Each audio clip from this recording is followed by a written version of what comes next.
హరే కృష్ణ మాతాజీ, ప్రణామాలు మాతాజీ. హరే కృష్ణ. హరే కృష్ణ. హరే కృష్ణ. బయటపడి ఆ దేవుని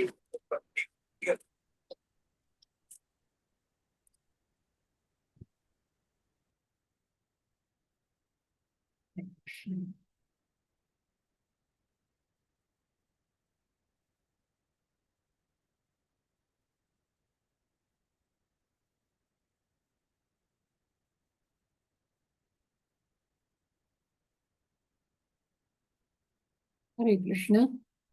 భక్తులకి స్వాగతం, సుస్వాగతం. హరే కృష్ణ. ఈరోజు మనము 7వ అధ్యాయం చెప్పుకోబోతున్నాము.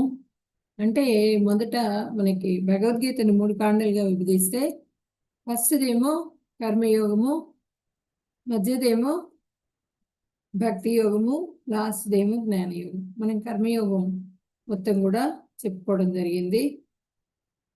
అంటే మనకి కర్మయోగంలో ఏం చెప్పుకున్నాం, అష్టాంగ యోగం గురించి చెప్పుకున్నాం, జ్ఞానయోగం గురించి చెప్పుకున్నాం. కర్మయోగంలో అష్టాంగ యోగం కానీ జ్ఞానయోగం కానీ అవి నిష్కామ కర్మయోగాన్ని చేసి తప్పించి అంతఃకరణ శుద్ధి తోడైతే తప్పించి అవి సఫలం కావన్నమాట. అంటే వాటికి నిష్కామ కర్మయోగం అనేది కంపల్సరీ. కానీ భక్తి యోగానికి మాత్రం నిష్కామ కర్మయోగం చేయాల్సిన అవసరం లేకుండానే భక్తి చేసినా కూడా భక్తి స్వతంత్రం అన్నమాట. భక్తి చేసినప్పుడు ఎటువంటి ఇవి అవసరం లేదు. అవసరం లేకుండానే వాళ్ళు భక్తిలో ఇంప్రూవ్ అయ్యేదానికి అవకాశం ఉంది.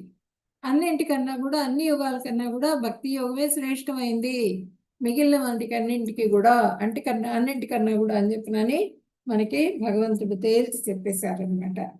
ఇప్పుడు ఇక్కడ మనకి 6వ అధ్యాయంలో మనకి అన్నీ కూడా కష్టతరం, చాలా కష్టమైనవి అని చెప్పినని కూడా చెప్పారు. ఇప్పుడు 6వ అధ్యాయంలో మనకి ఆఖరి శ్లోకంలో ఏం చెప్పారు భగవంతుడు,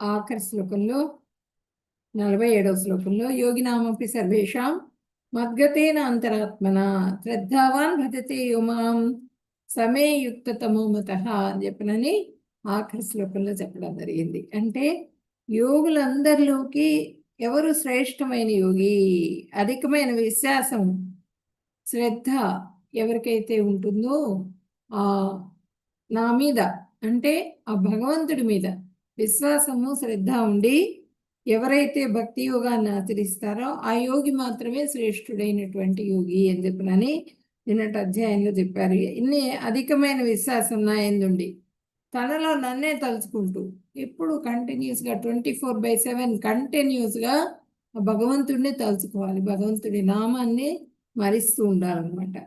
అటువంటి ప్రేమయుక్త దివ్య సేవ ఎవరైతే చేస్తారో వాళ్ళు నాతో మిక్కిలి సన్నిహితంగా ఉంటారు. ఆ నామం తలుస్తూ ఉన్నప్పుడు మనకి ఆ హృదయంలో ఆ భగవంతుడి రూపమే ప్రత్యక్షమవుతూ ఉంటుందన్నమాట. పూర్తిగా ఆనందంతో ఉంటాం మనం. ఆ ఆనందంలో ఎవరైతే ఉంటారో వాళ్ళు ఆ యోగులే అత్యుత్తమమైన వాళ్ళు. అత్యుత్తమమైన యోగి ఎవరు అంటే భగవంతుడి నామాన్ని 24/7 ఎప్పుడు కూడా స్మరిస్తూ ఉండేటువంటి వాళ్ళే అని చెప్పినని నిన్నటి అధ్యాయంలో భగవంతుడే తేల్చి చెప్పేశాడు అనమాట. ఇప్పుడు ఈరోజు అధ్యాయం స్టార్ట్ చేసే ముందు మనము ఫస్ట్ మంగళాచరణం చేసుకున్నాము. హరే కృష్ణ. భక్తులందరికీ ప్రణామాలు. హ్యాపీ ఏకాదశి. ఈరోజు అందరూ కూడా ఏకాదశి ఉపవాసం ఉండాలి. 15 రోజులకి ఒకసారి వస్తుంది ఏకాదశి. మిగిలిన రోజులన్నీ ఉన్నా ఉండకపోయినా కూడా పర్వాలేదు, మనకి ఏకాదశి మాత్రం కంపల్సరీగా ఉండాలి. ఎలా ఉండాలి అన్నది నేను లాస్ట్లో మీకు చెప్తాను. గురు ప్రణామం. ఓం అజ్ఞానతిమిరాంధస్య జ్ఞానాంజనశలాకయా చక్షురున్మిళితం యేన తస్మై శ్రీ గురవే నమః. శ్రీచైతన్యమనోభీష్టం స్థాపితం యేన భూతలే స్వయం రూపः కదా మహ్యం దదాతి స్వపదాంతికం. వందేహం శ్రీగురో శ్రీయుతపదకమలం శ్రీగురున్ వైష్ణవాంశ్చ శ్రీరూపం సాగ్రజాతం సగణ రఘునాథాన్వితం తం సజీవం సాద్వైతం సావధూతం పరిజన సహితం కృష్ణ చైతన్య దేవం శ్రీ రాధా కృష్ణ పాదాన్ సగణ లలితా శ్రీ విశాఖాన్వితాంశ్చ. హే కృష్ణ కరుణా సింధో దీనబంధో జగత్పతే గోపేశ గోపికా కాంత రాధాకాంత నమోస్తుతే. తప్త కాంచన గౌరంగీ రాధే బృందావనేశ్వరీ వృషభానుసుతే దేవి ప్రణమామి హరిప్రియే. వాంఛాకల్పతరుభ్యశ్చ కృపా సింధుభ్య ఏవ చ పతితానాం పావనేభ్యో వైష్ణవేభ్యో నమో నమః. నమో ఓం విష్ణుపదాయ కృష్ణప్రేష్ఠాయ భూతలే శ్రీమతే భక్తివేదాంత స్వామిన్యితి నామినే. నమస్తే సరస్వతి దేవే గౌరవాణి ప్రచారిణే నిర్విశేష శూన్యవాది పాశ్చాత్య దేశతారిణే. జయ శ్రీ కృష్ణ చైతన్య ప్రభు నిత్యానంద శ్రీ అద్వైత గదాధర శ్రీవాసాది గౌర భక్త బృంద. హరే కృష్ణ కృష్ణ కృష్ణ హరే హరే హరే రామ రామ రామ హరే హరే. హరే కృష్ణ. ఈరోజు ఏకాదశి రోజు స్టార్ట్ అయింది మనకి భక్తి యోగము. ఈ భక్తి యోగంలో మనకి ఈ అధ్యాయం సారాంశం ఏంటి అంటే, మొదటి అధ్యాయం మొత్తం కూడా చెప్పుకున్నాము. ఈ అధ్యాయంలో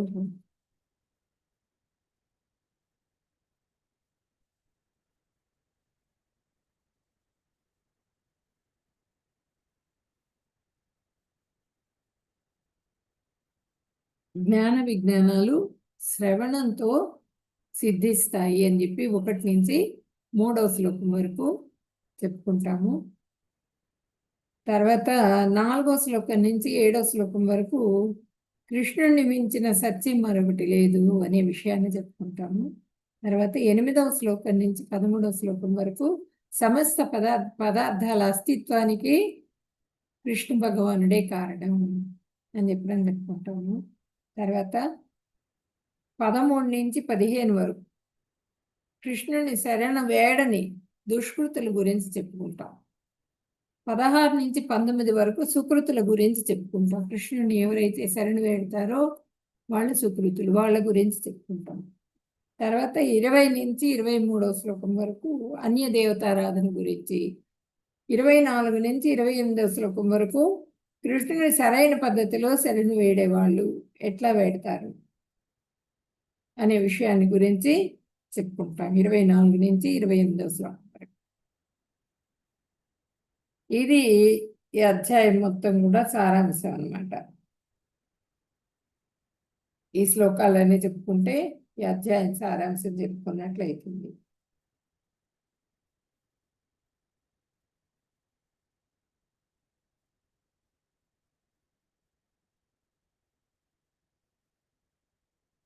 ఇదేంటంటే భగవద్విజ్ఞానం అన్నమాట. భగవద్విజ్ఞానం గురించి తెలుసుకుంటాం మనము ఈ అధ్యాయంలో. అంటే ఇది శ్రవణం గురించి చెప్పుకుంటాం ఈ అధ్యాయంలో మనం. శ్రవణంతో సిద్ధిస్తుంది. జ్ఞాన విజ్ఞానాలు శ్రవణంతో సిద్ధిస్తాయి. శ్రవణం గురించి చెప్పుకుంటాం. శ్రీ భగవాన్ వాచ ఓం శ్రీ పరమాత్మనే నమః. అథ సప్తమాధ్యాయః. శ్రీ భగవాన్ వాచ. ఇదేంటంటే విజ్ఞాన యోగం.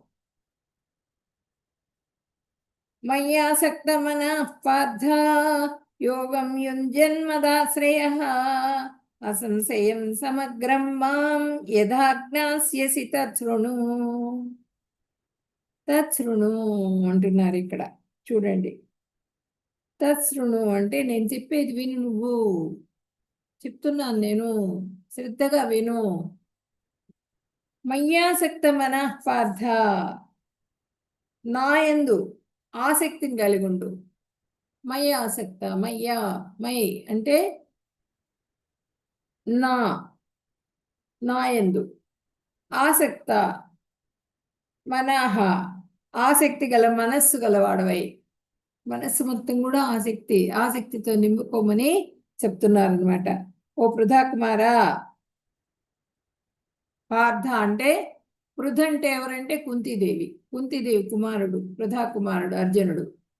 ఓ పృథా కుమారా, నా మీద ఆసక్తితో నువ్వు నేను చెప్పేది శ్రద్ధగా విను అని చెప్పనని చెప్తున్నారు. అసంశయం సమగ్రం మాం. సంశయం లేకుండా, నిస్సందేహంగా, సందేహాలు ఏమి పెట్టుకోవాకు, నిస్సందేహంగా, సమగ్రం పూర్తిగా నన్ను యథా జ్ఞాస్యసి తత్శృణు. నన్ను తెలుసుకొనగలవో, ఎట్లా తెలుసుకోగలవో దాని గురించి చెప్తాను విను. తత్శృణు, దాని గురించి చెప్తాను విను అని చెప్పినని ఇక్కడ చెప్తున్నారు. అంటే ఇది విజ్ఞాన యోగం, ఇది ఐశ్వర్య జ్ఞానం అన్నమాట. ఇది దీంట్లో మనకి ఈ జ్ఞానం మనకి నిష్కామ కర్మ యోగం చేయటం ద్వారా వచ్చిన ఫలితాన్ని ఆసక్తి లేకుండా త్యాగబుద్ధితో భగవంతుడికి సమర్పించాలి. నిష్కామ కర్మయోగం చేస్తూ వచ్చిన ఫలితాన్ని నేనే అని అనుకోకుండా అంతా భగవంతుడిదే అని ఎవరైతే సమర్పిస్తారో అలా సమర్పించాలి. లాభ నష్టాలు, జయాపజయాలు ఇవన్నీ కూడా ద్వంద్వాతీతులుగా ఉండాలి. వాటినన్నింటినీ కూడా సమదృష్టితో సహించాలన్నమాట. ఆ కర్మల్ని అప్పుడు మనకేమవుతుందంటే కర్మబంధనం ఉండదు. సమదృష్టితో మనం దాన్ని భావించి భగవంతుడికి సమర్పించినప్పుడు ఆ కర్మబంధనం ఉండదు అని చెప్తున్నారు. ఆత్మజ్ఞానం పొందిన వ్యక్తి అష్టాంగ యోగంలో కానీ జ్ఞాన యోగంలో కానీ ప్రవేశిస్తే బ్రహ్మ సాక్షాత్కారం పొందుతారు. అష్టాంగ యోగం చేసినా కూడా జ్ఞాన యోగం చేసినా వాళ్ళు బ్రహ్మ సాక్షాత్కారాన్ని పొందుతారు. అర్జునుడికి కర్మలు వదిలి శుద్ధ భక్తి చేయమని చెప్పినని చెప్పట్లా. ఇక్కడ ఏం చెప్తున్నారు? అర్జునుడికి అధికారం ఉంది శుద్ధ భక్తి చేయడానికి, అర్హత కూడా ఉంది, పూర్తి శ్రద్ధ కూడా ఉంది ఆయనకి, అర్జునుడికి. కానీ సాధువుల కృప ద్వారా శుద్ధ భక్తిలో ప్రవేశించాలి. ఆ కృప లభించాలి నీకు. ఆ కృప లభించినప్పుడు పూర్తిగా నువ్వు భక్తిలోకే వచ్చేద్దు. కానివి ఆ కృప లభించే వరకు వెయిట్ చేయి అని అంటే మనకి చెప్తున్నారు. అర్జునుడి ద్వారా మనకి చెప్తున్నారు. త్రైగుణ్య విషయ వేద నిస్త్రైగుణ్యో భవార్జున. గుణాతీతుడుగా మారు, గుణాలకు అతీతంగా మారు నువ్వు అని ఆశీర్వదించారు భగవంతుడు. కానీ శుద్ధ భక్తుడివిగా అని చెప్పనని చెప్పలా. శుద్ధ భక్తుడే ఆయన. అర్జునుడు ఎప్పుడు శుద్ధ భక్తుడే. ఆయన కృష్ణ భగవానుడు అంటే ఆయనకు భక్తి ఉంది. ఆ విషయం మన గురించి చెప్తున్నారు ఆయన భగవంతుడు. శుద్ధ భక్తిలో ప్రవేశించాక ఏ విధంగా సాధన చేయాలి, అనుభవం ఎలా ఉంటుంది, ఆసక్తి అనే స్టేజ్ని పొందిన తర్వాత, అంటే ఇప్పుడు మనకి దృఢమైన శ్రద్ధ కలగాలి, విశ్వాసం ఉంచాలి. దృఢమైన శ్రద్ధతో శుద్ధ భక్తిలోకి ప్రవేశిస్తాం. మనం ప్రవేశించినప్పుడు శ్రద్ధ, సాధుసంగ, తర్వాత భజన క్రియ, అనర్థ నివృత్తి, నిష్ఠ, రుచి, ఆసక్తి, భావ, ప్రేమ, ఇవన్నీ ఈ స్టేజెస్ అన్నమాట. స్టెప్ బై స్టెప్ ఈ స్టేజెస్ అన్ని దాటిన తర్వాత వాళ్ళకి ఏమవుతుంది, భగవత్ ప్రాప్తి కలుగుతుంది. ఈ స్టేజెస్ అన్ని అయిన తర్వాత అదే యోగం ఆచరించారనుకోండి, యోగాభ్యాసం చేస్తే బ్రహ్మ ప్రాప్తి కలుగుతుంది వాళ్ళకి.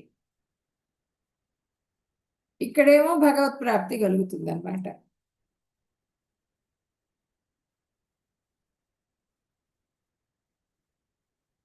ఆ యోగాభ్యాసానికి దానికి ఏం చేయాలి, నిష్కామ కర్మయోగం కంపల్సరీగా వాళ్ళు, అంటే ఇంద్రియాలని నిగ్రహించటం, అభ్యాసం అంతా కూడా చేయాలి. వాళ్ళు చేసిన తర్వాతే జ్ఞానయోగం కానీ, అష్టాంగ యోగానికి కానీ, వీటికి నిష్కామ కర్మయోగం కంపల్సరీ.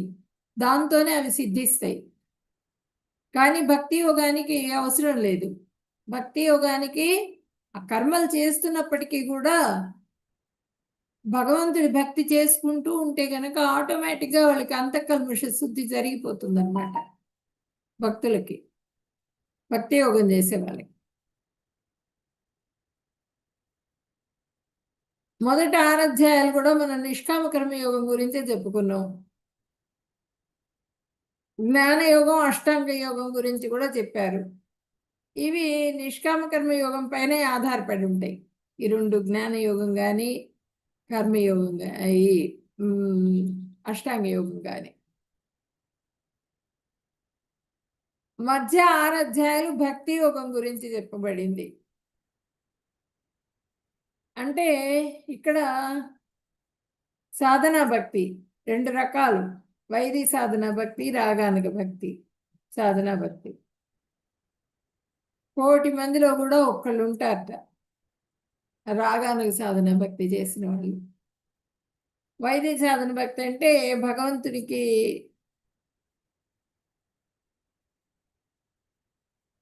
ఐశ్వర్యం గురించి తెలియాలి. వైదిక సాధన భక్తి చేయాలంటే భగవంతుడి ఐశ్వర్యం అంటే ఏంటి అని తెలిసినప్పుడు వైదిక సాధన భక్తి చేయగలుగుతారు. వైదిక సాధన భక్తి రూల్స్ అండ్ రెగ్యులేషన్స్ అన్నీ ఉంటాయి దాంట్లో, వైదిక సాధన భక్తి చేసేటప్పుడు.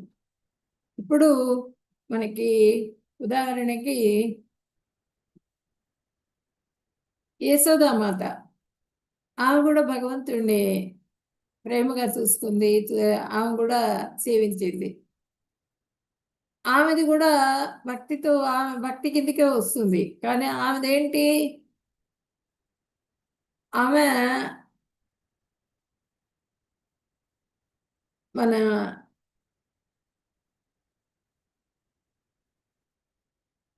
రెండు రకాలన్నమాట మన భక్తి. ఆ 2 రకాల్లో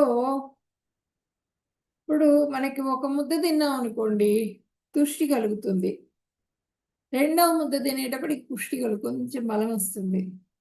తర్వాత అది మూడవ ముద్ద తినేటప్పటికి అది క్షుద్బాధ నివృత్తి అవుతుంది. మనకి బాధ ఉండదు, ఆకలి తగ్గిపోతుంది.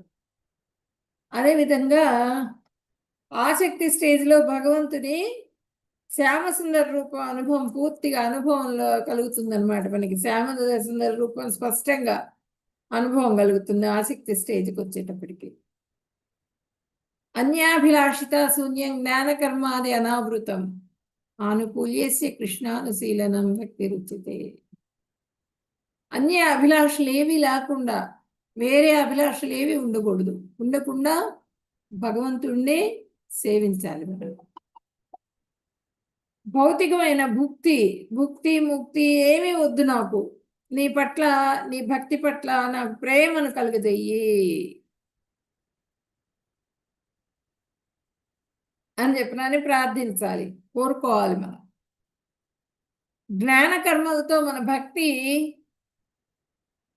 ఆవృతం కాకూడదు, శుద్ధంగా ఉండాలి మన భక్తి. జ్ఞానం పట్ల కర్మల పట్ల ఆసక్తి లేదు నాకు, అంతా భగవంతుడే, నేను 24/7 ఎప్పుడు కూడా పూర్తిగా సరెండర్ అయిపోయినాను నీకు, నీ నామాన్నే స్మరిస్తాననే భావనలో ఉండాలి, ఆ భావనలోకి రావాలి.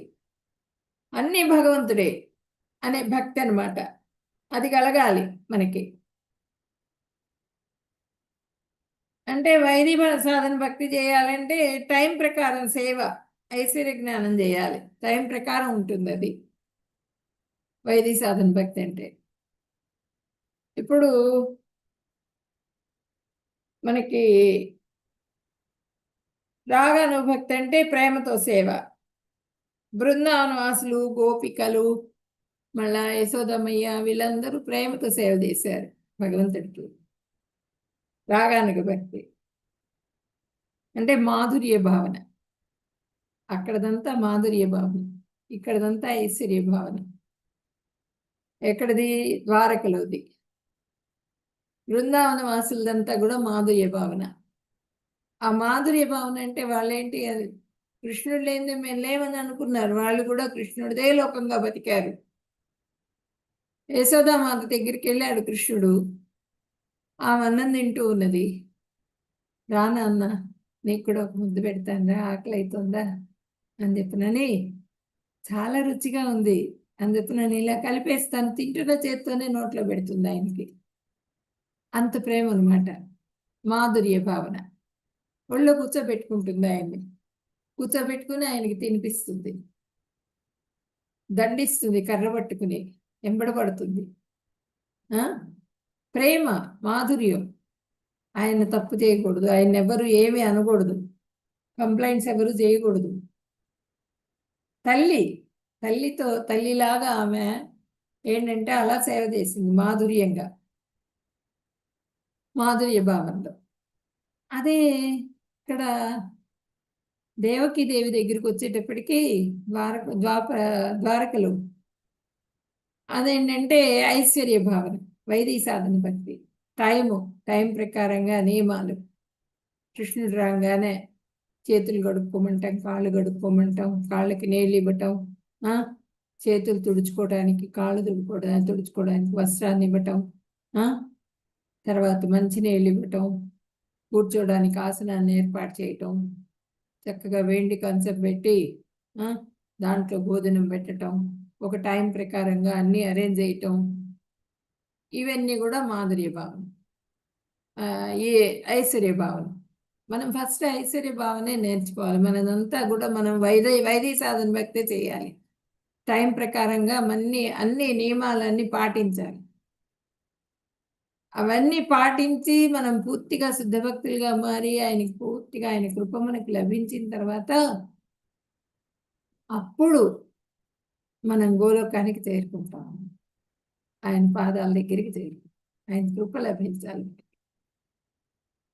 అట్లా ఐశ్వర్యంతో కూడిన మాధుర్య రసం ఎవరిది? రుక్మిణీదేవిది, రాణులు వీళ్ళందరిది కూడా.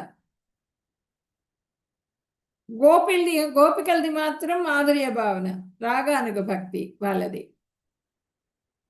మయ్యాసక్త, ఆసక్తి స్థాయిని చేరిన వారు. యోగం అంటే భక్తి యోగం.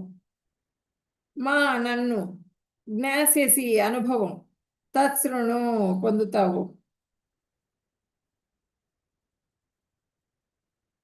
బ్రహ్మ అన్నది నా యొక్క ప్రకాశం అని చెప్పనని కూడా చెప్తున్నారు. ఆ బ్రహ్మజ్యోతి అంటే ఏంటి? అది కూడా నేనే.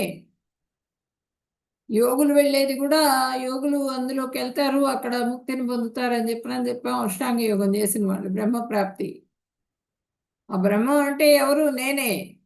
మొత్తం అంతా కూడా నా శరీరం నుంచి వచ్చినటువంటి కాంతి అది కూడా నాదే అని చెప్పనని భగవంతుడు చెప్తున్నారు అనమాట.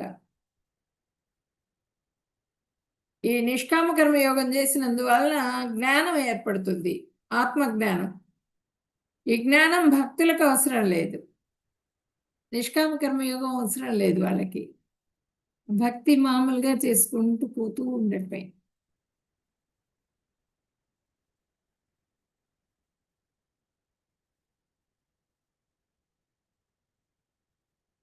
ఇక్కడ మనకేం చెప్తున్నారు భగవంతుడు? పార్థ, మనస్సు నా మీద నిలిపి నన్నే ఆశ్రయించి ధ్యానయోగాన్ని ఆచరిస్తూ నన్ను స్మరిస్తూ సందేహం లేకుండా, ఎటువంటి సందేహం వద్దు, నేనే భగవంతుడు అంటే నేనే, ఎటువంటి సందేహం లేకుండా నన్ను, నేను ఏదైతే చెప్తానో అది శ్రద్ధగా విను, తెలుసుకో అని చెప్పినని, తత్సృణు అని చెప్పినని ఇక్కడ చెప్పడం జరిగింది.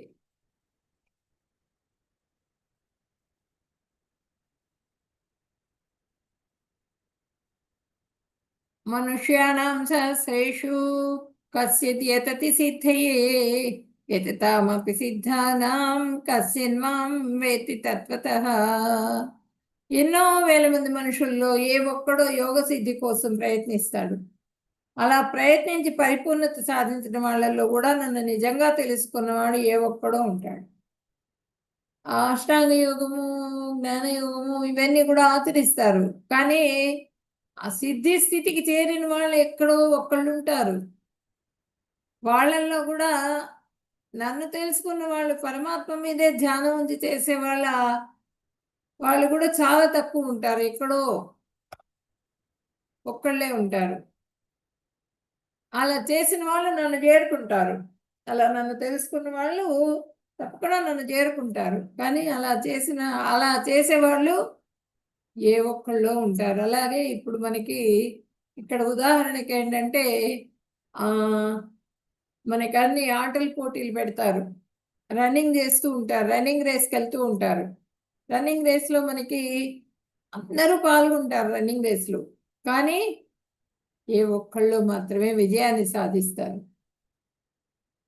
ఏ రంగమైనా అంతే, భౌతికంగా మనకి ఏ రంగంలో చూసినా కూడా మనకి ఏ ఒక్కళ్ళు మాత్రమే దాంట్లో విజయాన్ని సాధిస్తారు. కానీ చూసేవాళ్ళు మొత్తం చాలా మంది ఉంటారు. చూసేవాళ్ళు, భక్తి చేసేవాళ్ళు చాలా మంది ఉంటారు, కానీ ఆ భగవంతుడిని గుర్తించి శుద్ధ భక్తి చేసి ఆ భగవంత్ ప్రాప్తిని పొంది భగవంతుడి కృపను పొందేవాళ్ళు ఏ ఒక్కళ్ళో ఉంటారు.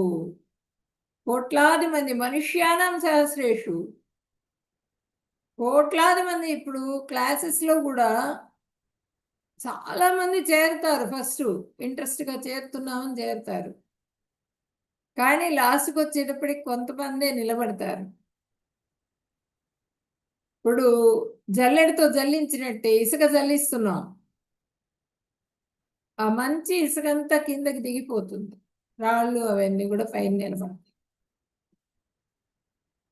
అట్లా మనకి ఆ భక్తి యోగంలో చెప్పుకునేటప్పుడు, ఈ భగవద్గీత చెప్పుకునేటప్పుడు చాలా మంది చేరతారు, కానీ ఏ ఒక్కళ్ళు మాత్రమే, కొంతమంది మాత్రమే నిలబడతారు. ఆ లైన్లో విందాము అనే ఆసక్తి కొంతమందికి మాత్రమే ఉంటుంది. వాళ్ళల్లో కూడా మళ్ళీ ఫిల్టర్ అయిపోతారు. ఆ కొంతమందిలో కూడా ఇంకా ఆ భక్తిని పూర్తిగా అనుసరించే వాళ్ళు ఏ ఒక్కళ్ళు ఉంటారు. కచ్చిన్మాం వేత్తి తత్వతః, ఏ ఒక్కడో ఉంటాడు నన్ను తెలుసుకునేవాళ్ళు అని చెప్పినని ఇక్కడ చెబుతున్నారు. భూమిరాపో అనలో వాయు ఖమ్మనో బుద్ధిరేవ చ అహంకార ఇతీయం మే భిన్న ప్రకృతిరష్టదా. భూమి, నీరు, అగ్ని, గాలి, ఆకాశము, మనసు, బుద్ధి మరియు అహంకారము, మనం 8 విధాలుగా నా మాయాశక్తి విభజింపబడింది.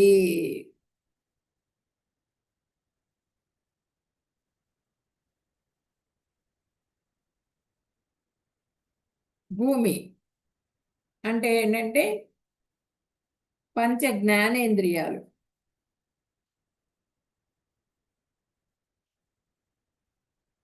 ఇప్పుడు పంచ జ్ఞానేంద్రియాలు అంటే ఏంటి? మనకి కళ్ళు, ముక్కు, చెవులు,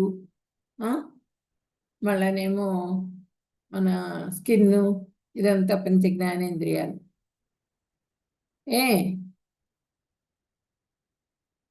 పంచ కర్మేంద్రియాలు, పంచ జ్ఞానేంద్రియాలు, పంచ కర్మేంద్రియాలు. అంటే ఇవేంటంటే 4 ఇంద్రియ వాసన, ముఖ్యము వాసనను తెలియజేస్తుంది. తర్వాత కళ్ళేమో మనకి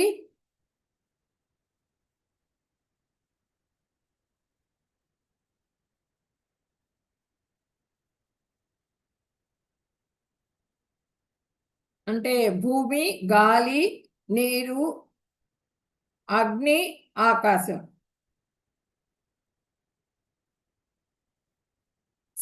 గాలి ఏమో శబ్దము, స్పర్శ గురించి తెలియజేస్తుంది. గాలి అంటే మనకి గాలిలో నుంచే శబ్దం వస్తుంది. మనకి స్పర్శ మనకి తెలుస్తుంది, శరీరానికి తగులుతూ ఉంటుంది, అది స్పర్శ. తర్వాత నీరు, నీరు ఏంటంటే మనకి నాలుక రుచిని తెలియజేస్తుంది. అగ్ని, అగ్ని అంటే కళ్ళు, కళ్ళు మనకి ఆ రూపాన్ని తెలియజేస్తాయి. అగ్ని అక్కడ మంట మండుతోంది అనే రూపం తెలియజేస్తుంది. ఆకాశమేమో శబ్దాన్ని తెలియజేస్తుంది. ఆకాశంలో గాలి ఉంటుంది కదా, ఆకాశం శబ్దాన్ని తెలియజేస్తుంది.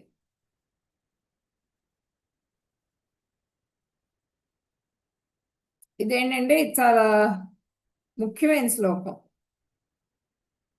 భూమిరాపో అనులో వాయు కమ్మనో బుద్ధిరేవచ. ఇక్కడ మనకి ఏం చెప్తున్నారు ఈ శ్లోకంలో? పరాప్రకృతి, ఆంతరంగిక ప్రకృతి గురించి చెప్తున్నారనమాట భగవంతుడు.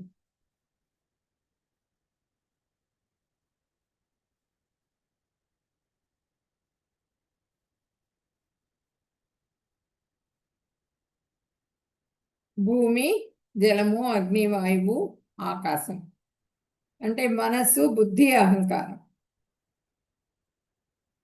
ఇవి అపరా ప్రకృతి, భౌతిక జగత్తు. భౌతిక జగత్తులో ఇదంతా కూడా ఉంటుంది. పరాప్రకృతి అంటే జీవాత్మ, పరమాత్మ.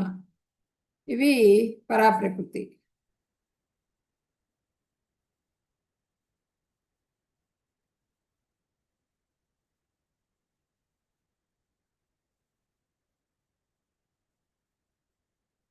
అదనమాట.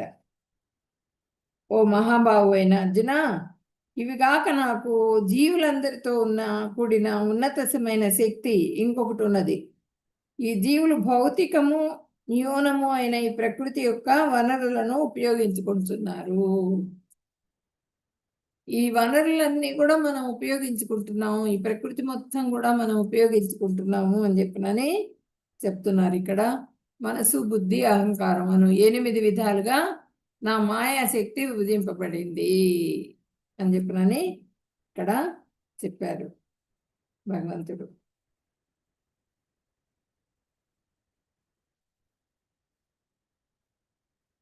ఇప్పుడు మొత్తం కూడా 24 ఇవన్నమాట. పంచ జ్ఞానేంద్రియాలు, పంచ కర్మేంద్రియాలు, తర్వాత మనసు, బుద్ధి, అహంకారము, తర్వాత మహత్తత్వము, తర్వాత ఇంద్రియ విషయాలు. ఇంద్రియ విషయాలు ఏంటంటే వాసన, స్పర్శ, రూపము, రూపం కళ్ళు, వాసన ముక్కు, స్పర్శ స్కిన్, రుచి నాలిక, శబ్దం చెవులు. ఇట్లా పంచ జ్ఞానేంద్రియాలు. ఆ పంచ జ్ఞానేంద్రియాలు, పంచ ఇంద్రియ విషయాలు, పంచ ఇంద్రియ గ్రాహ్యాలు, ఇవన్నీ కలిపి మనకి మహత్తత్వం. ఇవన్నీ కలిపి మనకి 24. వీటితో ఆ భగవంతుడి మాయాశక్తి విభజింపబడి ఉన్నది. ఇవన్నీ కూడా భగవంతుడి శక్తి అనమాట. ఆయన శక్తి గురించి చెప్పారు ఇక్కడ. పరాప్రకృతి అంతరంగిక శక్తి.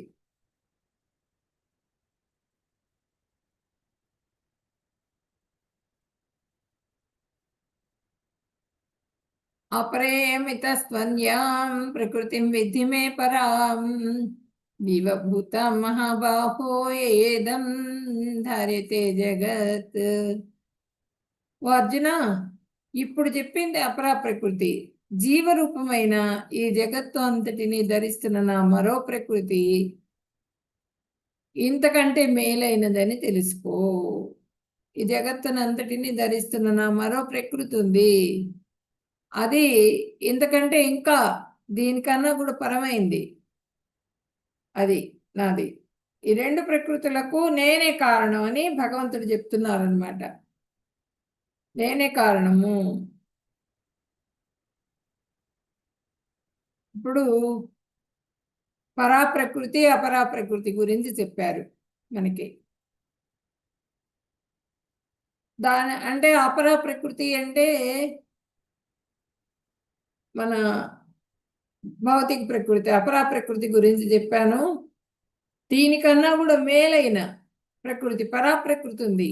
ఆ పరాప్రకృతి అంటే ఏది? ఆయన స్వరూప శక్తి, మొత్తం కూడా ఆయన అంతరంగిక శక్తి. అది ఉన్నది, దాని గురించి కూడా తెలుసుకో నువ్వు అని ఎప్పుడనే చెప్తున్నారు ఇక్కడ. ఇక్కడ చూడండి, 84 లక్షల జీవరాశులు. ఈ జన్మలన్నీ కూడా ఎత్తి మనం వచ్చాం. మనిషి జన్మ, ఈ జన్మలన్నీ అయిన తర్వాత మనకి మనిషి జన్మ వచ్చింది. ఈ ప్రతి జన్మలో కూడా మనకి పరమాత్మ రూపంలో మన హృదయంలోనే ఉన్నారు. భగవంతుడు మనతోనే వస్తున్నారు, జర్నీ చేస్తున్నారు మనతో. కానీ మనము ఆయన్ని గుర్తించట్లా. మనిషి జన్మ వచ్చింది, గుర్తించేదానికి మనకు అవకాశం కూడా లేదు. ఈ జంతు జన్మల్లో మనం భగవంతుడిని గుర్తించలేము, ఆ జ్ఞానం ఉండదు. మనిషి జన్మలో భగవంతుడిని గుర్తించడానికి, భగవంతుడి కృపకు పాత్రలు కావటానికి, భగవంతుడి సేవ చేసుకోవడానికి జ్ఞానం ఇచ్చాడు మనకి భగవంతుడు. ఆ జ్ఞానాన్ని విజ్ఞానంతో, అంటే అనుభవపూర్వకంగా ఆ జ్ఞానాన్ని ఉపయోగించుకొని ఆ భగవంతుడికి 24/7 24 గంటలు కూడా ఆయన నామస్మరణ చేస్తూ ఆయన సేవ చేయటం ద్వారా ఆయన కృపకు పాత్రలు కావాలి. ఆయన ఆనందమే మన ఆనందంగా తీసుకోవాలి. అదనమాట.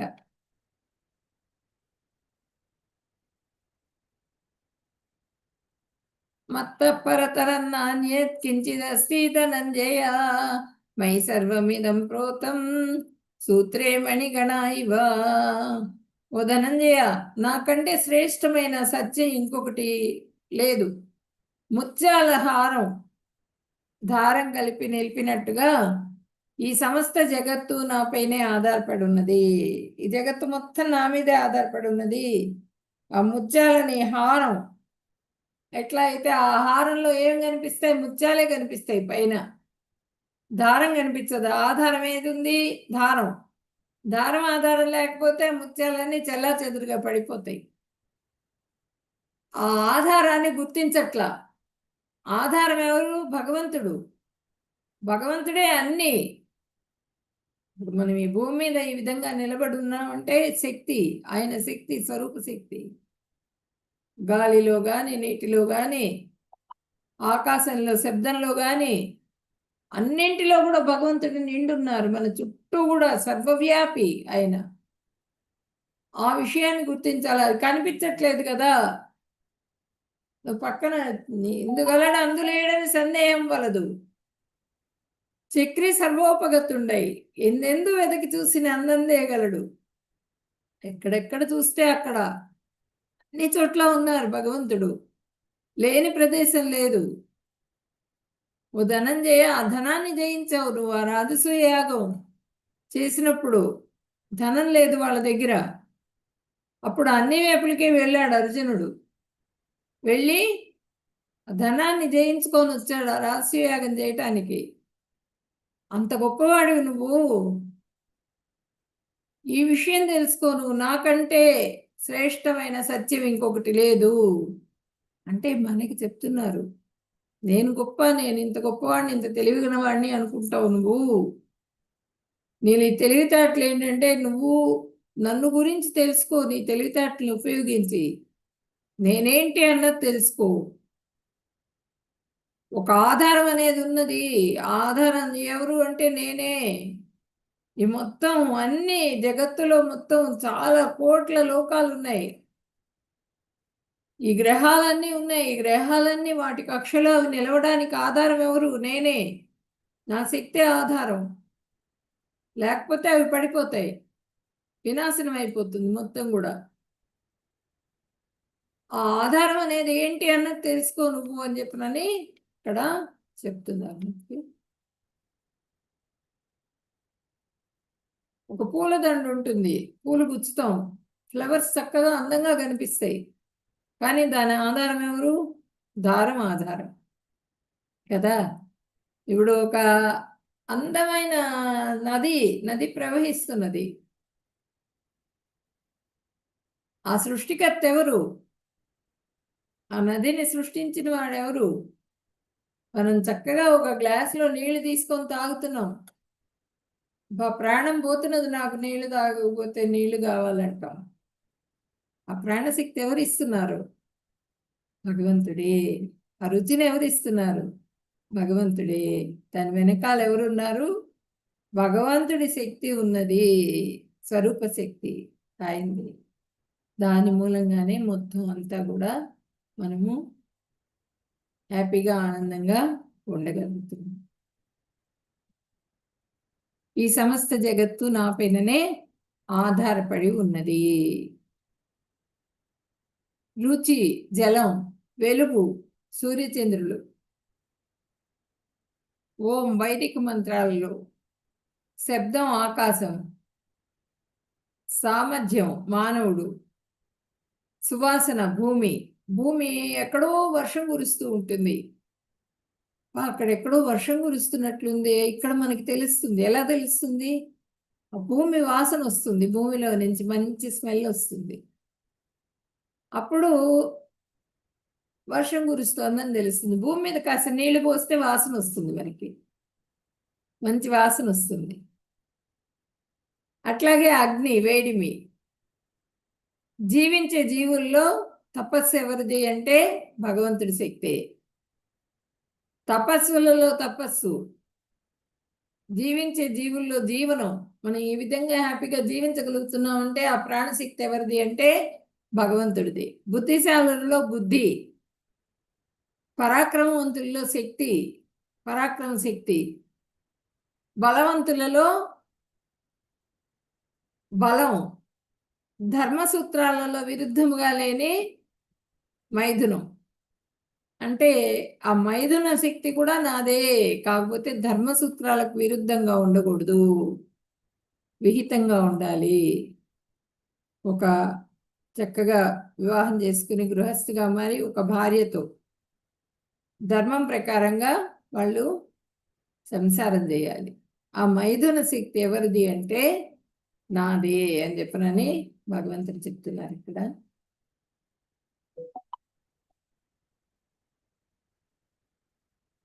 త్రిభిర్గుణమయే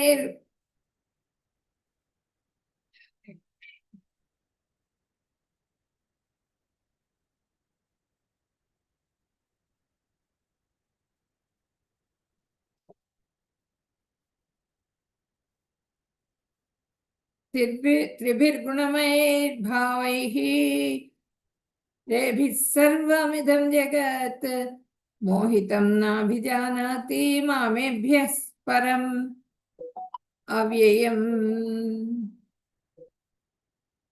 कृष्ण.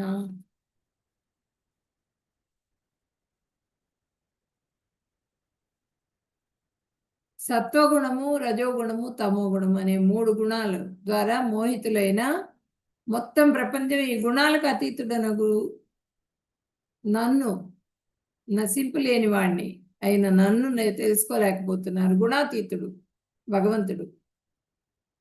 మనము గుణాల మూలంగా ఆ గుణాల ప్రభావంతో ఉన్నాం. మనం సత్వగుణము, రజోగుణము, తమోగుణం ఈ 3 గుణాలు కూడా మనకి ప్రభావం చూపిస్తూ ఉంటాయి. వాటి మూలంగా మన కర్మలన్నీ కూడా, మనం చేసే కర్మలన్నీ కూడా ఆధారపడి ఉంటాయి అన్నమాట. అటువంటి గుణాలు కలిగినటువంటి నువ్వు నశింపు లేని గుణాతీతుడైన నన్ను గుర్తించలేకుండా ఉన్నావు, తెలుసుకోలేకపోతున్నారు అని చెప్పినని చెప్తున్నారు అనమాట. ఈ గుణాల ప్రభావమే కారణము నన్ను తెలుసుకోలేకపోవడానికి. అంటే సత్వగుణంలో ఉన్నప్పటికీ కూడా రజోగుణం వస్తుంది, మళ్ళీ తమోగుణం కూడా వస్తూ ఉంటుంది. కానీ సత్వగుణం కన్నా కూడా శ్రేష్టమైన విశుద్ధ సత్వంలోకి వెళ్ళిపోవాలి. ఆ విశుద్ధ సత్వంలోకి వెళ్ళినప్పుడు ఇంకా పడిపోయే ఛాన్స్ ఉండదు. గుణాతీతులుగా మారిపోయినప్పుడు గుణాతీతులుగా మారిపోవాలి.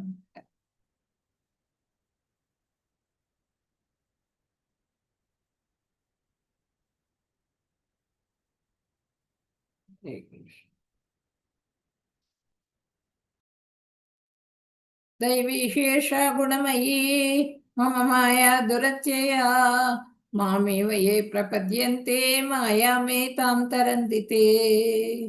ప్రకృతి త్రిగుణ స్వరూపమైన ఈ నా దైవీ మాయను దాటడం సామాన్యులకు సాధ్యపడదు. అయితే నన్నే ఆశ్రయించిన వాళ్ళు దానిని సులభంగా దాటగలుగుతారు. దైవీ మాయ, ఈ దైవీ మాయని దాటడం చాలా కష్టము. కాబట్టి ఈ మాయ భగవంతుడికి సంబంధించింది. ఈ మాయాదేవి ఏంటంటే మనల్ని కమ్మేస్తూ ఉంటుంది. మాయ కమ్మింది అంటుంటారు కదా, దాని మూలంగా బాధల్ని అనుభవిస్తూ ఉంటాం మనం. ఎప్పుడైతే గురువుని భగవంతుడిని ఆశ్రయించినప్పుడు ఆ మాయాదేవి భగవంతుడికి వెనకాల ఉంటుందిట. భయం ఆయనంటే. భగవంతుడి ముందు మనం ఉండి భగవంతుడి సేవ చేస్తూ భగవంతుడి శరణాగతి పొంది భగవంతుడిని పూర్తిగా నమ్మి సేవ చేసే వాళ్ళకి మాయాదేవి ఏమీ చేయలేదు. వాళ్ళ గుణాలకు అతీతంగా ఉంటారు. ఇప్పుడు ఎన్నోది 14 వస్తుంది.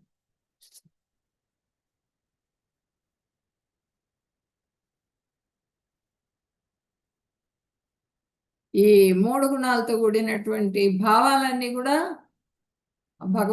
భగవంతుడి నుంచే వచ్చినాయి మనకి, ఈ గుణాలన్నీ కూడా.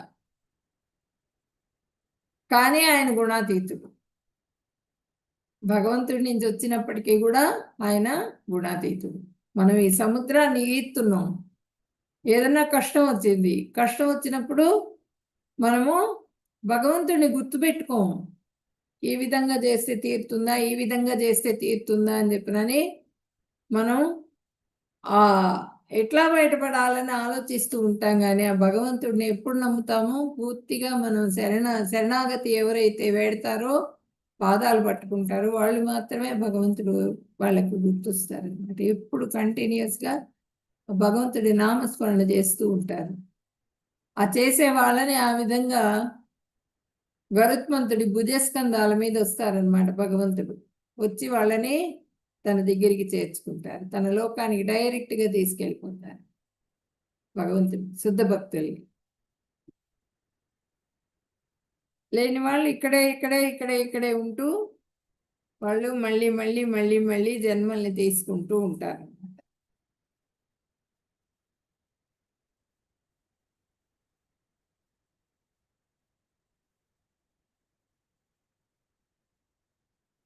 చతుర్విధా భజంతే మాం జనా సుకృతినో అర్జున ఆర్తో జిజ్ఞాసురర్థార్థి జ్ఞాని చ భరతర్షభ.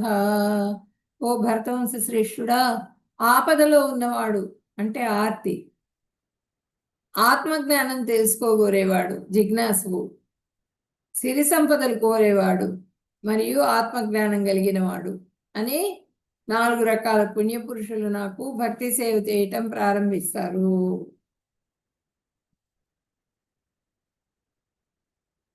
4 రకాల వ్యక్తులు నన్ను ఆశ్రయిస్తారు. నలుగురేమో దుష్కృతులు, నలుగురేమో సుకృతులు. ఇక్కడ ఆపదలో ఉన్నవాడు ఆర్తి. ఆర్తి అంటే ఎవరు? మనకి మన ద్రౌపది, మళ్ళా సుగ్రీవుడు, వీళ్ళందరూ ఆర్తితో ప్రార్థించారు భగవంతుడిని. భగవంతుడు వాళ్ళకి హెల్ప్ చేశారు. ద్రౌపది వస్త్రాపహరణం అప్పుడు ఆమె అందరిని పెద్దవాళ్ళందరిని అడుగుతుంది, సభలో అందరినీ కూర్చున్న వాళ్ళందరినీ రక్షించమని చెప్పి. ఇదేంటి, ఇది ధర్మమా అని అడుగుతుంది.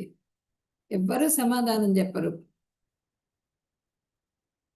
ఒక్క వికర్ణుడు మాత్రం అది ధర్మం కాదు అని చెప్పనని ఎదురు తిరుగుతాడు, అన్నతో చెప్తాడన్న నిలబడి. వికర్ణుడు ఎవ్వరు నోరు విప్పరు. ఆమె రక్షించుకుందామని చూస్తుంది, ఆమె శక్తి సరిపోదు. అంతా అయిపోయి లాస్ట్కి ఆమె భగవంతుడిని శరణు వేడుకుంటుంది. కృష్ణ, నువ్వే నన్ను రక్షించాలి అని చెప్పి 2 చేతులు ఎత్తేస్తుంది పైకి. నువ్వు తప్ప నన్ను ఎవరు రక్షించేవాళ్ళు లేరు ఇక్కడ, నువ్వే శరణ్యం నాకని. వెంటనే భగవంతుడు వలువలు ఇచ్చి ఆమెని కాపాడతారు. అట్లా పూర్తిగా సరెండర్ అయిపోవాలి భగవంతుడికి. పూర్తిగా సరెండర్ అయినప్పుడు అన్నీ కూడా ఆయనే చూసుకుంటారు. వాళ్ళు ఆర్తి అంటారు వాళ్ళని, ఆర్తులు. ఆత్మతత్వం తెలుసుకోగోరేవాడు జిజ్ఞాసు. సిరి సంపదలు కావాలనుకునే వాళ్ళు మరియు ఆత్మజ్ఞానం కలిగిన వాడు 4 రకాల వాళ్ళు ఉంటారు అని చెప్పనని భగవంతుడు చెప్తున్నారు ఇక్కడ. ఇక్కడ చూద్దాం.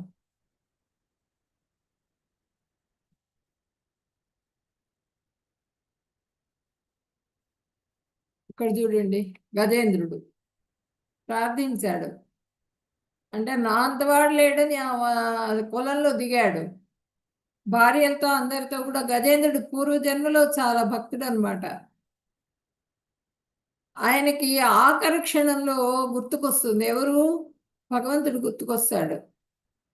అప్పుడు ప్రార్థించగానే ఆయన వచ్చేస్తారు, భుజస్కంధాల మీద ఆయన వచ్చేస్తారు గరుత్మంతుడి మీద వచ్చి ఆయన్ని రక్షించడానికి ఫస్ట్ మొసలిని సంహరించేస్తాడు.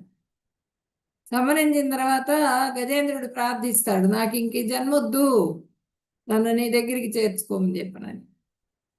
ఆయనకి మోక్షాన్ని కలిగిస్తారు గజేంద్రుడికి. అంటే ఈ సముద్రం అనేది, సముద్రంలో మొసళ్ళు ఉంటాయి. మొసళ్ళు అంటే కష్టాలు.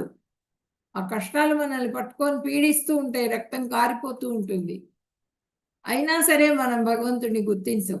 ఎవరు గుర్తిస్తారు? ఆ భక్తులు మాత్రమే భగవంతుడిని గుర్తిస్తారు, శరణు వేడుకుంటారు. వాళ్ళే ఆర్తులు. ద్రౌపది ఇక్కడ చూపించారు చూడండి. జ్ఞాని. జ్ఞాని అంటే ఎవరు? ఇక్కడ సుఖదేవుడు ఆమె తల్లి గర్భంలో ఉన్నాడు. ఆయన సుఖదేవ్ గోస్వామి తల్లి గర్భంలో ఉండి రానంటాడు బయటికి. ఎన్ని సంవత్సరాలు మోస్తుంది ఆమె? వ్యాసుల వారు వెళ్ళారు కృష్ణ భగవానుడి దగ్గరికి. వెళ్ళి ఇట్లా రానంటున్నాడు పిల్లవాడు, ఎట్లాగైనా సరే నువ్వు వాడికి చెప్పి మొయ్యలేకుండా ఉంది, నా భార్య భారాన్ని మొయ్యలేకుండా ఉందంటే ఆయన వచ్చేప్పుడు చెప్పిన తర్వాత నీ జ్ఞానానికి ఎటువంటి ఇది జరగదు అని చెప్పిన తర్వాత ఆయన వచ్చేస్తారు బయటికి. సుఖదేవ్ గోస్వామి బయటకు వచ్చి వెళ్ళిపోతారు. రావటం ఏంటి, ఆయన వెళ్ళిపోతారు. వెళ్ళిపోతూ ఉంటే పుత్ర అని చెప్పి వెంబడబడతారు వ్యాసుల వారు. వెంబడిబడి ఆ భాగవతాన్ని ఉపదేశిస్తారు అనమాట సుఖదేవ్ గోస్వామికి. వాళ్ళు జ్ఞానులు. జ్ఞానులు ఎవరంటే ఇదిగో ఇక్కడ నైమిసారణ్యంలో ఉన్నటువంటి మునులు, వీళ్ళందరూ కూడా.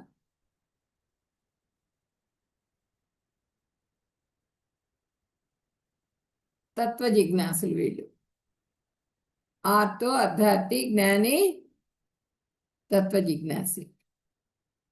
ఆ భగవత్ తత్వాన్ని గురించి తెలుసుకోవాలి అనేటువంటి దీంట్లో ఉంటారు ఋషులు, మునులు, వాళ్ళందరూ కూడా. ఇక్కడ అర్ధార్థి అంటే ఇక్కడ నైమిసారణ్యంలో ఉన్నటువంటి ఋషులు, మునులు, వీళ్ళంతా జిజ్ఞాసులు, వీళ్ళంతా జ్ఞానులు.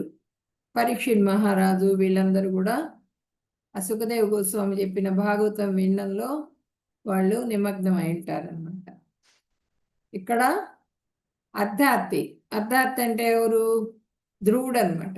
ధ్రువుడు తన తాతగారి కన్నా కూడా పెద్ద రాజ్యం కావాలని కోరుకొని వచ్చి ఆయన తపస్సు చేశారు. చాలా కఠోరమైన తపస్సు చేశారు. చేసినప్పుడు అప్పుడు భగవంతుడు ప్రత్యక్షమై ఆయన శంఖాన్ని తలకి తగిలించగానే ఆయనకి వెంటనే భగవంతుడు అంటే ఏంటి అనే జ్ఞానం కలుగుతుంది. నీ పాదాలు తప్ప నాకేం వద్దంటాడు. లేదు లేదు, నువ్వు వెళ్ళి ఫస్ట్ నీ కోరిక తీర్చుకొని రా, తర్వాత నీకు నేను ధ్రువలోకాన్ని సృష్టించిస్తానని చెప్పినని ఆయన పంపిస్తారన్నమాట. అర్థాన్ని ఆశ్రయించిన వాళ్ళు సంపద కోసం సుగ్రీవుడు వీళ్ళందరూ కూడా అర్ధార్థులు. జిజ్ఞాసులు అంటే నైమిసారణ్యంలో ఉన్నటువంటి మునులు జిజ్ఞాసులు, ఆ భగవంతుడి మీద ఆసక్తి కలిగినటువంటి వాళ్ళు. భగవంతుడి గురించి వింటూ ఉంటారు వీళ్ళు విషయాలు.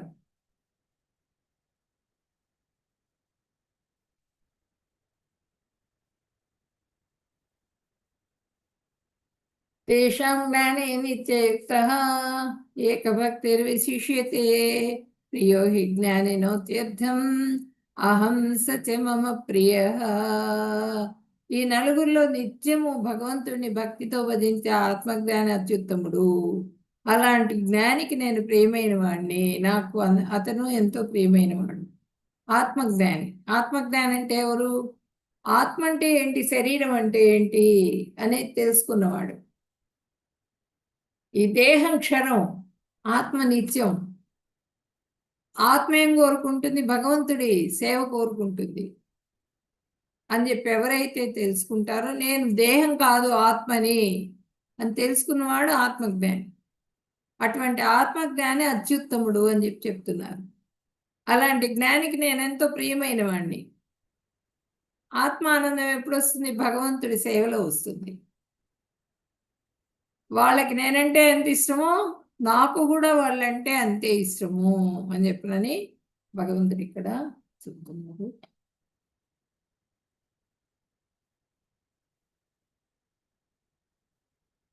బహూనాం జన్మనాం అంతే జ్ఞానవాన్ మాన్ ప్రపద్యతే వాసుదేవ సర్వమితి సమహాత్మా సుదుర్లభ.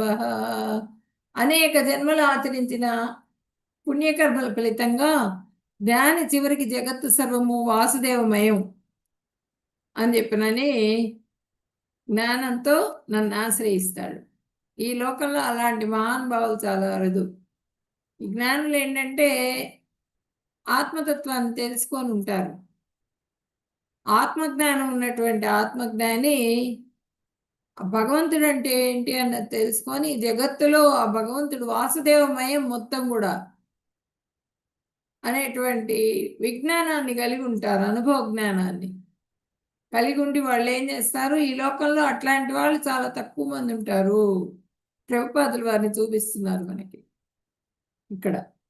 ఇటువంటి వాళ్ళు చాలా తక్కువ ఉంటారు ఆత్మజ్ఞానులు. భగవంతుని గుర్తించి భగవంతుడి సేవలో, భగవంతుని కైంకర్యంలో పూర్తిగా శరణాగతి వేడుకుని ఆయన దగ్గరికి చేరుకున్న వాళ్ళు చాలా తక్కువగా ఉంటారు.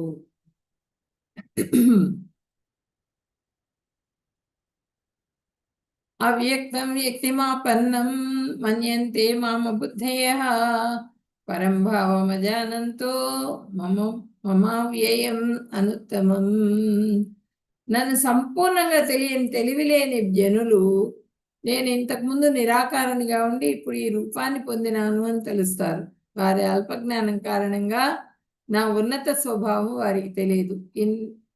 ఇది నశించనిది మరియు మహోన్నతమైనది. ఈ జ్ఞానం అన్నది నశించనిది, ఎప్పటి నుంచో అనాది, ఎప్పటి నుంచో వస్తున్నది. సత్యం ఏంటి అన్నది ఆ భగవంతుడే. ఆ విషయం కొంతమందికి మాత్రమే తెలుస్తుంది. కొంతమంది ఎంతసేపటికి నన్ను గురించి నన్ను తెలుసుకోవాలని, లేకపోతే నేనంటే ఏంటి అది ప్రయోగాలు చేస్తూ ఉంటారు. శాస్త్రజ్ఞులు తర్కం చేస్తూ ఉంటారు. తర్క జిజ్ఞాసులు వాళ్ళందరికీ ఎవరికీ తెలియదు. ఒక భక్తుడికి మాత్రమే తెలుస్తుంది. వాళ్ళందరూ ఏంటంటే నిరాకారం, ఏం లేదు, ఆకారం ఏం లేదు భగవంతుడికి అనుకుంటారు. మనం భగవంతుడి బిడ్డలం, మనమంతా కూడా. మనకు ఆకారం ఉంది కదా, మనకు ఆకారం ఉంది కాబట్టి భగవంతుడికి కూడా ఆకారం ఉంటుంది, సాకార రూపం అయింది. అది ఎవరికి తెలుస్తుంది? భక్తులకు మాత్రమే తెలుస్తుంది, లేని వాళ్ళకి తెలియదు, భక్తి లేని వాళ్ళకి తెలియదు. అల్పజ్ఞానం, అల్పజ్ఞానం కారణంగా నేను గొప్పవాడిని, నేను తెలియగలవాడిని అనే దాంట్లో వాళ్ళు భగవంతుడు లేడని చెప్తూ ఉంటారు. ఇటువంటివన్నీ కూడా స్వభావాలు కలిగి ఉంటారు వాళ్ళు. నేను నశింపని వాడిని, నశించనిది మరియు మహోన్నతం అయినటువంటి జ్ఞానం గురించి వాళ్ళు తెలుసుకోలేరు అని చెప్తున్నారు. వాళ్ళు తెలివి తక్కువ, వాళ్ళు ఆ కర్మల్లో బంధింపబడతారనమాట.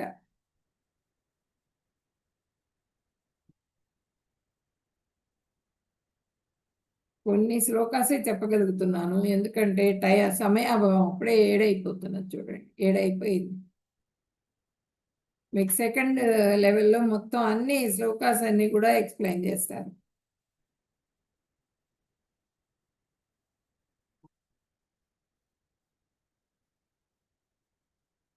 ఏషాంతంతగతం పాపం జనానాం పుణ్యకర్మణాం తే ద్వంద్వమోహ నిర్ముక్తా భజంతే మాం దృఢవ్రతాః. ఏషాం తు ఎవరి యొక్క అంతగతం పూర్తిగా తొలగింపబడిందో, పాపం పూర్తిగా ఎవరిదైతే తొలగింపబడిందో, జనానాం జనుల యొక్క పుణ్యకర్మణం పూర్వజన్మల యందు పుణ్యకర్మలు చేసినట్టి, తే వారు ఎవరైతే పూర్వజన్మలో పుణ్యకర్మలు చేశారో, ఎవరికైతే పాపం మొత్తం తొలగింపబడిందో, మోహ నిర్ముక్త ద్వంద్వ భ్రాంతి నుంచి విడిపడిన వారై పూర్తిగా ద్వంద్వాల నుంచి ద్వంద్వాతీతులుగా మారిపోతారు.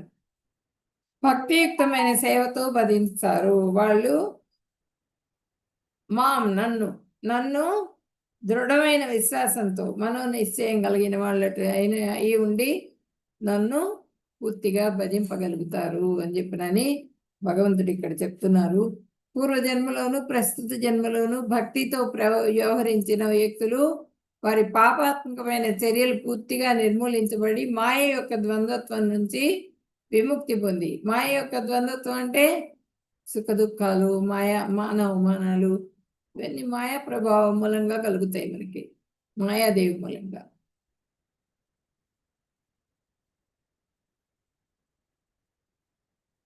గుణాల ప్రభావం, ఇదంతా కూడా వీటన్నింటి నుంచి కూడా విడిపడతారనమాట వాళ్ళు భక్తి యోగులు.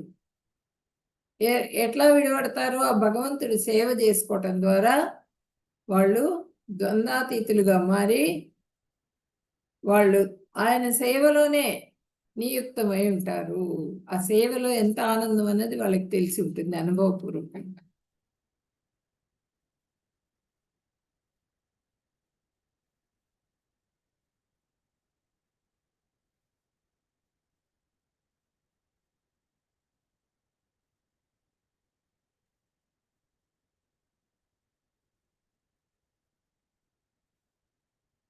వాళ్ళెవరు? భీష్ముల వారు, జనకుడు, ప్రహ్లాదుడు, పరీక్షిత్ మహారాజు, వీళ్ళందరూ కూడా సాధిభూతాది దైవం మాం సాధి యజ్ఞం చేయే విదుహు ప్రయాణకాలే పిచమాం తే విదుర్యుక్త చేతి సహా. దేవాది దేవుడనైన నన్ను సమస్త జగత్తుకు, దేవతలకు, అన్ని యజ్ఞాలకు, పద్ధతులకు అధిపతిగా తెలుసుకొని పూర్తిగా నా భావనలో వారు మరణ సమయంలో కూడా నన్ను తెలుసుకుని ఉంటారు. ఇప్పుడు భీష్ముల వారు ఆయన అంపశయ్య మీద ఉన్నారు, అంపశయ్య మీద ఉండే విష్ణు సహస్రనామం చేశారు. విష్ణు సహస్రనామం ఆయనే చెప్పింది. ఆ కృష్ణ భగవానుడు ఆయన శుద్ధ భక్తులు కాబట్టి ఆయన పాదాల దగ్గర వచ్చి నిలబడ్డారు చూడండి. కృష్ణ భగవానుడు ఎదురుగుండా ఆయన చూస్తూ భగవంతుడిని చూస్తూ భీష్మస్తుతి చేశారు. భీష్ముడు ఆ కృష్ణ భగవానుడిని స్తుతించారు. మనకి భాగవతంలో ఉన్నాయి భీష్ముల వారు చెప్పిన శ్లోకాసు, చాలా బాగుంటాయి. ఆ కృష్ణ భగవానుడిని గురించి స్తుతిస్తారనమాట. ఆ స్తుతిస్తూ ఆ కృష్ణ ఆ దాహంగా ఉందనగానే వీళ్ళు కౌరవులు ఏం చేస్తారు, తీసుకురండి రా కుండలతో నీళ్లు తీసుకురండి, దాహంగా ఉంది తాతగారికి అని దబదబా వెళ్తారు వాళ్ళు. ఈయన కృష్ణ భగవానుడు అర్జునుడికి చెప్తాడు, ఆయన మహానుభావుడు, ఏమనుకుంటున్నావు, భీష్ముడు అంటే ఆ గంగాదేవిని రప్పించు అని చెప్పినానంటే అప్పుడు భూమి లోపల ఉన్నటువంటి ఆ గంగాదేవిని రప్పిస్తారనమాట బాణంతో. ఆ గంగాదేవి ఎవరు, భీష్ముల వారి తల్లి. ఆమె వచ్చి కూర్చుంటుంది అక్కడ భీష్ముల వారి దగ్గర. చూడండి కూర్చొని ఉన్నది ఇక్కడ. అంపశయ్యను ఏర్పాటు చేయమని కూడా కృష్ణ భగవానుడే చెప్తారు. అంత గొప్పవాడు, ఆయన కింద పడకూడదు, ఆయన శరీరం పడిపోతూ ఉంటే రథంలో నుంచి అంపశయ్యను ఏర్పాటు చెయ్యి అంటే బాణాలతో శయ్యను ఏర్పాటు చేస్తాడు అర్జునుడు. ఆ శయ్య మీద పడిపోతారనమాట భీష్ముల వారు. తర్వాత ఆయన్ని చూస్తూ కృష్ణ భగవానుడిని స్తుతిస్తూ ఆయన ప్రాణాలు వదిలేస్తారు. మొత్తం కూడా యుధిష్ఠిరుడికి పరిపాలనా వ్యవహారాలన్నీ కూడా చెప్పిస్తారు. ఆ అంపశయ్య మీద ఉండే చెప్తారు, ధర్మాలన్నీ కూడా బోధిస్తారు. పెద్దవాడు కదా, వంశానికి పెద్ద ఆయన. అట్లా మరణ సమయంలో కూడా అన్నీ చెప్పిన తర్వాత ఇంక ఇవన్నీ కాదు కృష్ణ, నిన్ను స్తుతిస్తాను, నిన్ను చూస్తూ ప్రాణాలు వదిలిపెడతాను నీ స్తుతితో అని చెప్పినాను. ఆయన్ని స్తుతిస్తూ, భగవంతుడిని స్తుతిస్తూ ఆయన ప్రాణాలు వదిలేస్తారు. ఇచ్ఛామరణం అయింది ఆ భీష్ముల వారిది, ప్రాణాలని వదిలేస్తారు. హరే కృష్ణ.